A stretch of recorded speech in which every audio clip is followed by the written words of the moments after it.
Bismillahirrahmanirrahim. Continuing our discussion of who entrepreneurs are and what entrepreneurship means, we are here exploring entrepreneurial mindset. Now, first thing, why do people become entrepreneurs? Uh, Entrepreneurs बनने के पीछे primary reason, primary drive जो है वो entrepreneurial mindset होता है, जो कि हेल्प आउट करता है लोगों को एंटरप्रेन्योरल एक्टिविटीज़ की तरफ मूव करने के लिए। अब एंटरप्रेन्योरल माइंडसेट की बात करें तो एंटरप्रेन्योरल माइंडसेट इटसेल्फ जो है वो सर्टन फैक्टर्स की वजह से ड्राइव होता है। एनवायरनमेंट उसके अंदर इतना पार्ट प्ले करता है कि जाहिर बात है, अगर आपका एनवायरनमेंट इंकरेजिंग है एंटरप्रेन्योरल एक्टिविटी की तरफ, तो ऑटोमेटिकली आपके अंदर वो वाली एबिलिटीज़ पैदा होंगी। आपकी सोसाइटी जो है वो उसमें हेल्प आउट करेगी, आपकी एजुकेशन उसमें हेल्प आउट करेगी। फिर आपका पर्सनल बिहेवियर मैटर करता है कि आप रिस्क टेकिंग पर्सन है या रिस्क अवर्सिव पर्सन है। इकोनॉमी मैटर करती है कि इकोनॉमी के अंदर क्या इतनी एबिलिटी है कि वो एंटरप्रेन्योरल एक्टिविटी को सपोर्ट कर सके। और फिर इस सब की बेसिस के ऊपर सर्टन फैक्टर्स को देखते हुए दो तरह के एंटरप्रेन्योर्स हैं जो कि डेवलप होते हैं, दो तरह के एंटरप्रेन्योरल माइंडसेट्स हैं जो कि डेवलप होते हैं, अपॉर्चुनिटी ड्रिवन एंटरप्रेन्योर्स और नेसेसिटी ड्रिवन एंटरप्रेन्योर्स। बेसिकली ये दोनों काइंड ऑफ एंटरप्रेन्योर्स वो हैं जिनका माइंडसेट एंटरप्रेन्योरल है, बट एक वो हैं जो कि एंटरप्रेन्योरशिप में एंटर होते हैं to seek out certain opportunity, जो प्लान करते हैं और प्लान करने के बाद फिर एंटरप्रेन्योरल एक्टिविटीज़ को स्टार्ट करते हैं।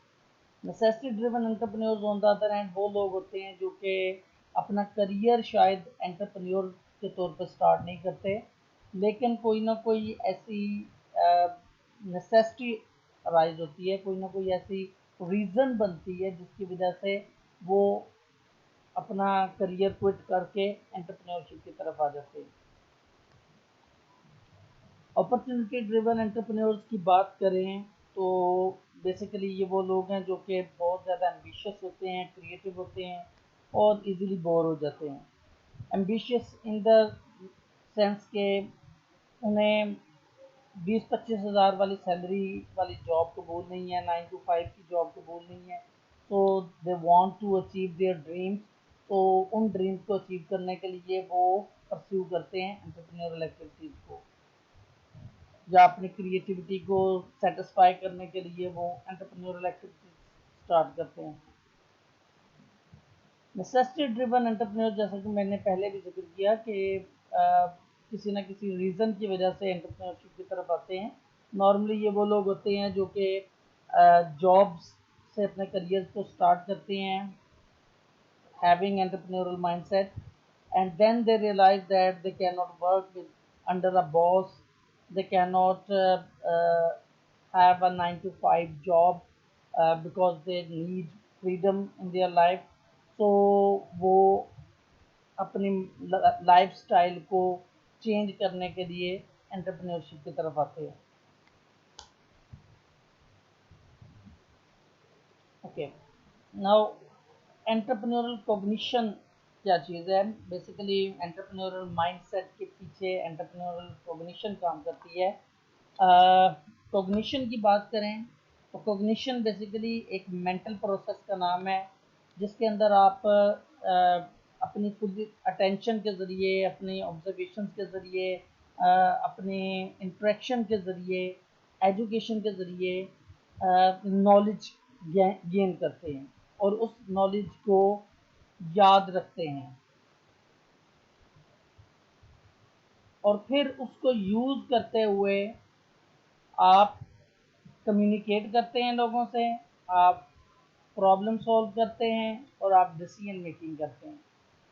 सो ये पूरा प्रोसेस जो है, पहले नॉलेज गैदर करना, उसको स्टोर करना और फिर उस नॉलेज को यूटिलाइज करना अपनी लाइफ के अंदर, ये आपका मेंटल प्रोसेस जो है वो कॉग्निशन कहलाता है।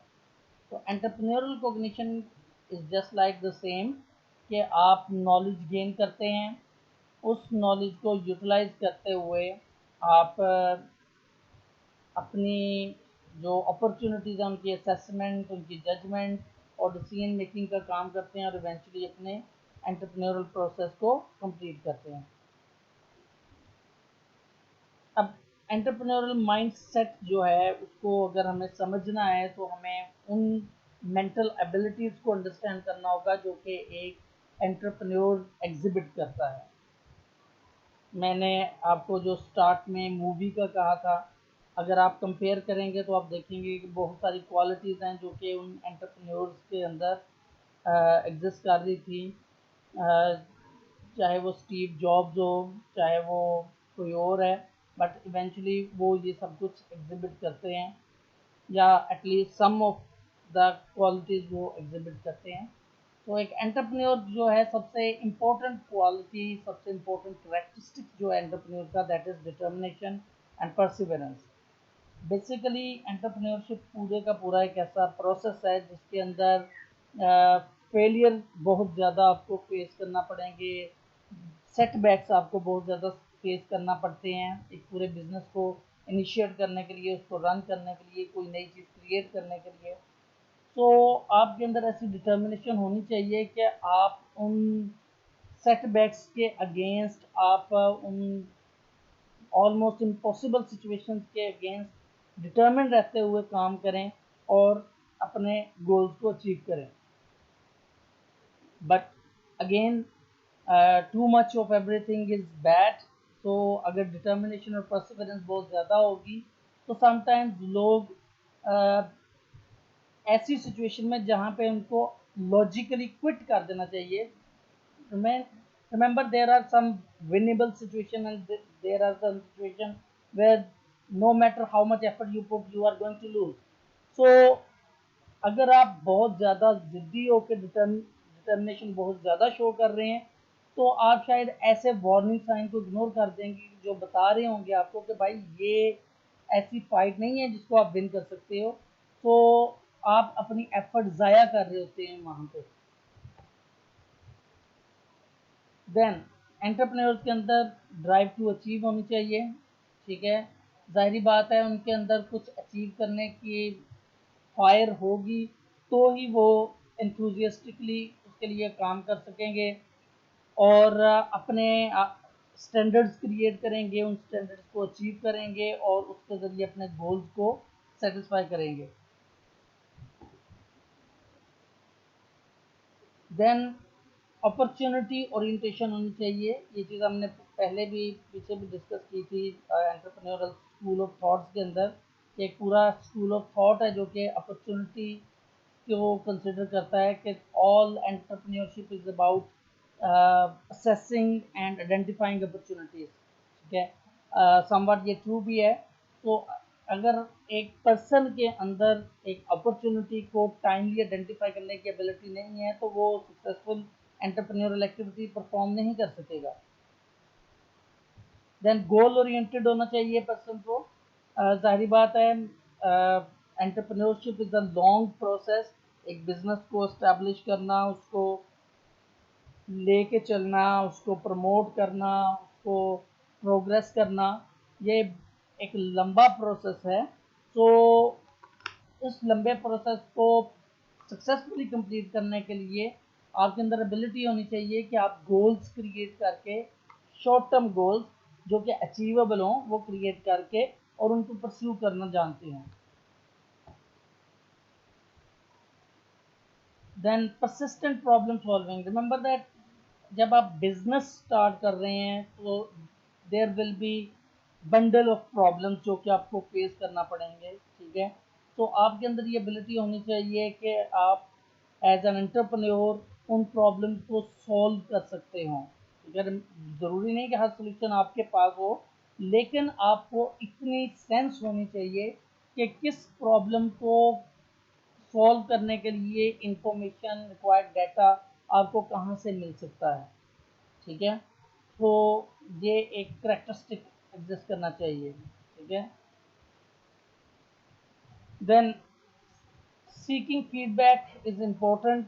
वाई? बिकॉज जब आप बेटर के लिए स्ट्राइव करते हैं तो पहले आपको अपनी प्रीवियस परफॉर्मेंस को इवेलुएट और जज करना ज़रूरी है, और उस पर्पज़ के लिए आपके अंदर ये एबिलिटी, ये इसमें स्ट्रेंथ होनी चाहिए कि आप लोगों का क्रिटिसिज्म सुन सकें, उसको समझ सकें और उसकी बेसिस के ऊपर अपने परफॉर्मेंस को इम्प्रूव कर सकें। Internal locus of control, that means के जो एंटरप्रेन्योर्स होते हैं वो सेल्फ बिलीवर्स होते हैं। वो चीज़ों को लक के ऊपर और चांस के ऊपर नहीं छोड़ते, बल्कि वो चीज़ों को खुद कंट्रोल करने की कोशिश करते हैं, बजाय इसके कि अगर कोई फेलियर हो रहा है तो वो उसको हालात पे डाल के चुप होने की बजाय वो अपने आप को, अपनी मिस्टेक्स को उसके लिए रिस्पॉन्सिबल ठहराते हैं और उनको आइडेंटिफाई करते हैं कि मैंने कहाँ पर गलती की, ताकि नेक्स्ट टाइम उसको अवॉइड किया जा सके। टॉलरेंस फॉर एम्बिग्यूटी, ऑब्वियसली जब आप एक नई चीज़ क्रिएट करने जा रहे हैं, क्रिएटिविटी का काम करने जा रहे हैं, तो चीज़ें एम्बिगुअस होती हैं आपके लिए, तो आपके अंदर नेचुरली ये टॉलरेंस होनी चाहिए कि आप एम्बिग्यूटी के अंदर काम कर सकें, ठीक है। आपको एक क्लियर पिक्चर नज़र नहीं आ रही कि हाँ ये चीज़ ऐसे ही होगी, ठीक है, सम बट ऐसे होगी, तो आपके अंदर ये टैलेंट होना चाहिए कि आप उस पिक्चर को रियलाइज करवा सकें। Risk taking is part of process of entrepreneurship, but वो रिस्क टेकिंग आपकी कैलकुलेटेड होनी चाहिए। बहुत ज़्यादा there should be a risk and return trade off, ठीक है। ये चीज़ फाइनेंस वालों ने भी फाइनेंस में बहुत ज़्यादा सुनी होगी कि अगर रिस्क ज़्यादा है तो आपका रिटर्न भी ज़्यादा होना चाहिए, ठीक है, लेकिन रिस्क रिटर्न के चक्कर में इतना बड़ा रिस्क नहीं लेना चाहिए जो कि आपके लिए हैंडल करना इम्पॉसिबल हो जाए, तो आप कैलकुलेटेड रिस्क लेते हैं। So there must be some trade-off between risk and the reward. Tolerance for failure, जाहिर बात है जब आप एंटरप्रेन्योरल एक्टिविटी करते हैं तो failure is part of that process. But अगर आप फेलियर से डिसहार्ट होने वाले पर्सन हैं तो ऑब्वियसली आप अपने गोल्स को अचीव नहीं कर सकेंगे। तो you must be able to tolerate the fear of failure, और उस फेलियर से कुछ लर्न कर सकें, ठीक है, और उस लर्निंग को फर्दर यूटिलाइज कर सकें अपनी एक्सपेंशन के लिए, अपने बिजनेस की बेहतरी के लिए।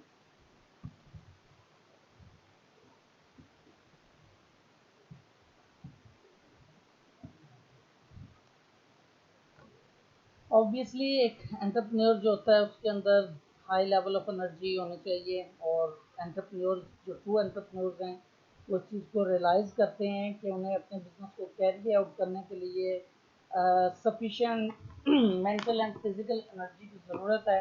तो नॉर्मली वो लोग ऐसे नहीं होते कि जो पागलों की तरह काम करते रहें और अपनी सेहत पे ध्यान ना दें, बल्कि एंटरप्रेन्योर जो होते हैं वो अपनी सेहत के मतलब काफ़ी केयरफुल होते हैं और अपने रूटीन के अंदर एक्सरसाइज वगैरह इन चीज़ों को शामिल रखते हैं।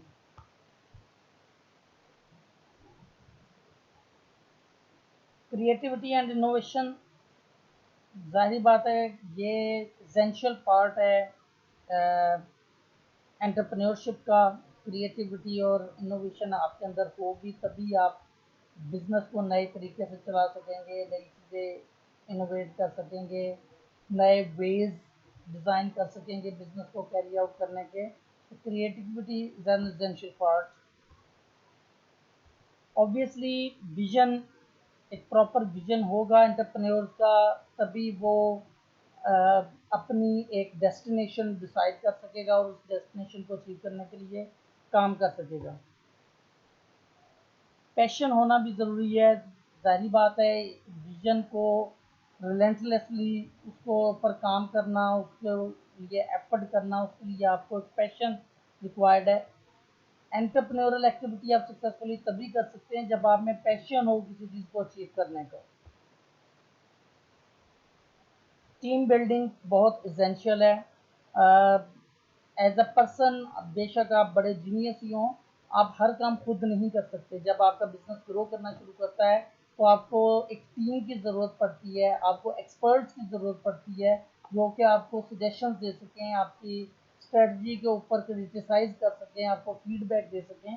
तो आपके अंदर ये एबिलिटी होनी चाहिए कि आप अपने जैसे ही मोटिवेटेड लोगों को पिक करके एक टीम बना सकें और उस टीम के साथ काम भी कर सकें। देन अगेन एंटरप्रेन्योरशिप के कुछ नेगेटिव एस्पेक्ट्स भी हैं। समटाइम्स एंटरप्रेन्योर जो होते हैं वो अपने ड्रीम्स को रियलाइज करने के लिए जो मॉरल स्केल्स हैं उनको डिस्ट्रॉय करते हैं। आपको जो मूवी सजेस्ट की थी गुरु, उसके अंदर एक बेस्ट एग्जांपल है कि वो एज एन एंटरप्रेन्योर बहुत सक्सेसफुल बंदा है, लेकिन उसके जो बेसिक प्रॉब्लम है वो ये कि वो ये नहीं देखता कि क्या सही है क्या गलत, वो सिर्फ ये देख रहा है कि उसके बिजनेस के लिए क्या सही है। ठीक है, वो चाहे सोसाइटी के लिए हार्मफुल हो वो उसको करता है। ठीक है, तो समटाइम्स एंटरप्रेन्योर्स जो होते हैं वो अपनी सक्सेस के चक्कर में इस तरह के नेगेटिव एस्पेक्ट्स के अंदर इन्वॉल्व हो जाते हैं। फेसबुक का जो ऑनर है उसका भी आप मूवी देखें तो वहाँ भी वो अपने ही फ्रेंड को हर्ट करता है, उसी का शेयर जो है वो उसको इफेक्ट करता है। Why? Because he is not considering friendship, he is considering business above friendship. Okay, obviously there are certain risk जो कि एंटरप्रेन्योरशिप के अंदर इन्वॉल्व होते हैं और उनको फेस करने की एबिलिटी होनी चाहिए एंटरप्रेन्योर्स के अंदर। सबसे पहला तो उसके अंदर ऑब्वियसली फाइनेंशियल रिस्क है कि आपने पैसा इन्वेस्ट किया है, अगर वो सक्सेसफुल नहीं होता आपका बिजनेस वेंचर तो ऑब्वियसली आपको हैवी लॉसेस फेस करना पड़ेंगे, हो सकता है बैंकरप्सी भी फेस करना पड़े। करियर रिस्क आपको फेस करना पड़ता है कि जाहिर बात है अगर आप अपनी एफर्ट एंटरप्रेन्योरल एक्टिविटी के लिए नहीं लगा रहे तो आप एक अच्छी जॉब तलाश कर सकते हैं। और अगेन पीछे फाइनेंशियल रिस्क में हमने जो बात की, एक चीज़ वहाँ पे अपॉर्चुनिटी कॉस्ट भी है। ठीक है, तो जो आप करियर रिस्क बेयर कर रहे हैं वो सिर्फ करियर का ही रिस्क नहीं है, बल्कि जो करियर आप फॉरगो कर रहे हैं एंटरप्रेन्योरल एक्टिविटी को परस्यू करने के लिए, वो आपकी अपॉर्चुनिटी कॉस्ट भी है। फैमिली एंड सोशल रिस्क भी इन्वॉल्व होता है। ऑब्वियसली फैमिली लाइफ, आपकी फैमिली लाइफ इफेक्ट होती है, specially in the start years जब आप बिजनेस को इस्टेब्लिश कर रहे होते हैं तो आपको बहुत ज़्यादा टाइम देना पड़ता है बिजनेस को। तो उसकी वजह से ऑब्वियसली आपकी फैमिली लाइफ जो है और सोशल सर्कल जो है वो उसकी वजह से इफेक्ट होते हैं। सबसे इम्पोर्टेंट होता है साइकिक रिस्क किसी भी एंटरप्रेन्योर के लिए, क्योंकि जैसा कि पहले भी बताया गया कि failure is part of the process, आपको बार बार फेलियर फेस करना पड़ेंगे, तो उन फेलियर्स से रिकवर करने की एबिलिटी होनी चाहिए। That is the psychic risk कि अगर आपका फेलियर ने आपको गिरा दिया तो जो लॉस हो गया है वो हो गया, आप उसको रिकवर भी नहीं कर पाएंगे। ठीक है, तो आपको साइकोलॉजिकली बड़ा स्ट्रॉन्ग होना ज़रूरी है इसके लिए। एक और नेगेटिव चीज़ जिसके मतलब कंसिडरेट रहने की ज़रूरत होती है किसी भी एंटरप्रेन्योर को, दैट इज़ एंटरप्रेन्योरल ईगो। जाहिर बात है जब आप कुछ कंप्लिश कर लेते हैं तो नेचुरली बंदे के अंदर ईगो आ जाती है और वो ईगो समटाइम जो है वो आपके बिजनेस के लिए ही नुकसानदेह हो जाती है। समटाइम्स लोग जो हैं एक बहुत ज़्यादा कंट्रोलिंग नेचर में आ जाते हैं। जाहिर बात है जैसे मैंने इंटरनल लोकस ऑफ कंट्रोल की बात की है एंटरप्रेन्योरल एबिलिटीज़ के अंदर, अगर वो कंट्रोल बहुत ज़्यादा बढ़ जाता है तो लोग ना सिर्फ अपने बिजनेस डिसीजन को बल्कि अपने बिजनेस के साथ एसोसिएटेड लोगों की लाइफ को भी कंट्रोल करने की कोशिश करते हैं। ठीक है, वो हर चीज़ को मैनिपुलेट करने की कोशिश करते हैं और इवेंचुअली इसकी वजह से उनकी सोशल लाइफ और उनके जो बिजनेस रिलेशन है वो इफेक्ट होते हैं। बहुत ज़्यादा जो बिजनेस है उसके अंदर स्केप्टिकल होना ज़रूरी है बंदे का, ठीक है, कि आपको चीज़ों को क्वेश्चन करना ज़रूरी है, क्योंकि आप क्वेश्चन नहीं करेंगे तो आप उनकी इम्प्रूवमेंट के लिए काम नहीं करते। लेकिन अगर ये आपका जो टैलेंट है ये ज़्यादा सर चढ़ जाएगा तो आपके अंदर एक सेंस ऑफ डिस्ट्रस्ट पैदा हो जाएगी, ठीक है, आप लोगों के ऊपर ट्रस्ट नहीं करेंगे, आप एक ड्यूटी किसी को साइन करेंगे, फिर उस बंदे को चेक करने के लिए एक बंदा रखेंगे, फिर उस बंदे को चेक करने के लिए बंदा रखेंगे, खाम खा की कॉस्ट आपकी बढ़ती जाएगी, ठीक है, आप लोगों के कामों को डबल चेक खुद करने की कोशिश करेंगे कि जी पता नहीं इसने ठीक काम किया है कि नहीं, गलत काम किया है, और आप अपनी एनर्जी अननेसेसरी काम के ऊपर लगा रहे होंगे, तो इसकी वजह से आपको बिजनेस का और आपकी पर्सनल लाइफ का नुकसान होगा। Okay, sometimes desire for success जो है वो लोगों को बहुत ज़्यादा नेगेटिव काम करने की तरफ ले जाती है, जैसा कि मैंने अभी गुरु की एग्जांपल दी।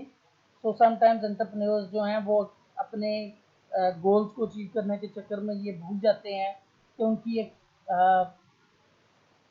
रिस्पॉन्सिबिलिटी है, एज अ सिटीजनशिप भी आती है, उनको एनवायरनमेंट को भी प्रोटेक्ट करना है, उनको अपने इर्द गिर्द के लोगों का भी ख्याल रखना है।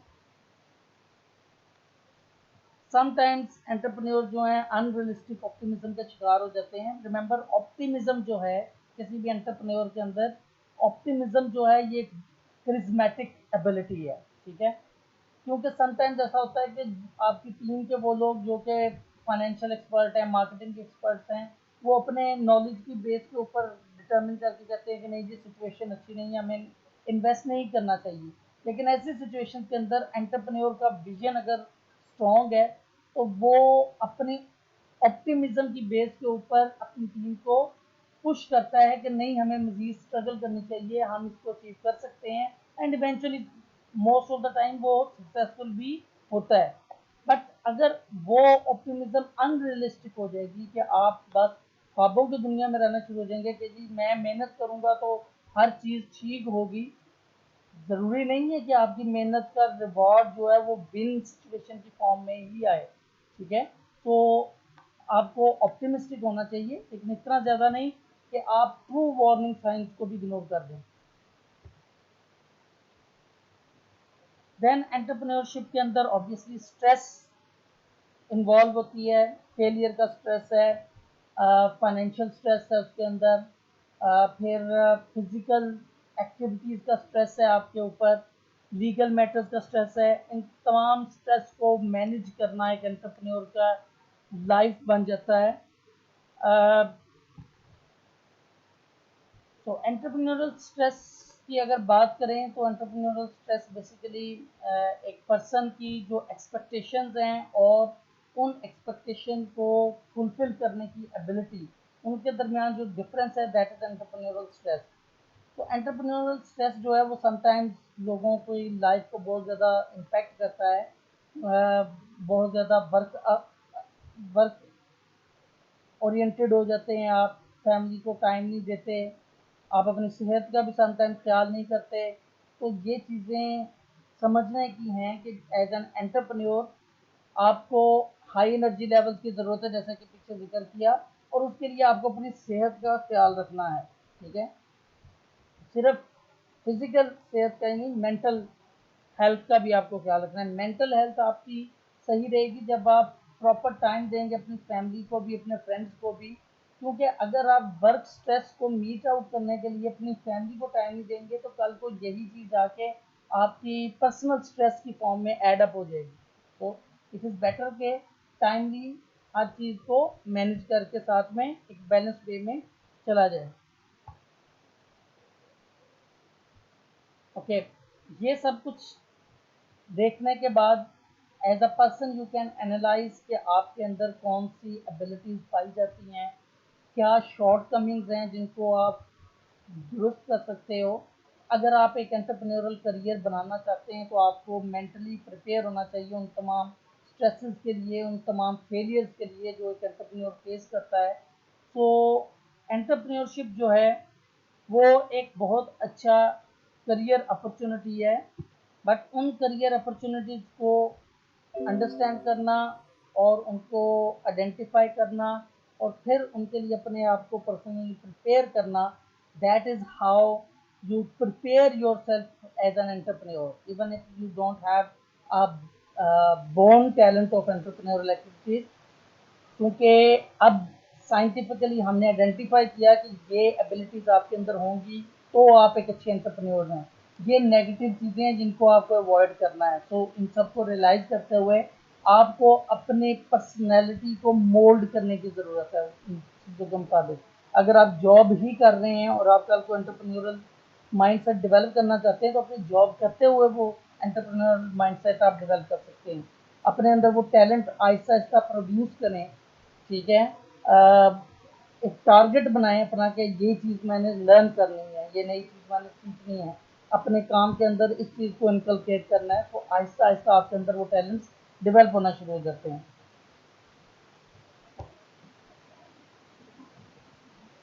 Okay ji, thank you very much, have a nice day. For any question please post it in Google form, or sorry, Google Classroom.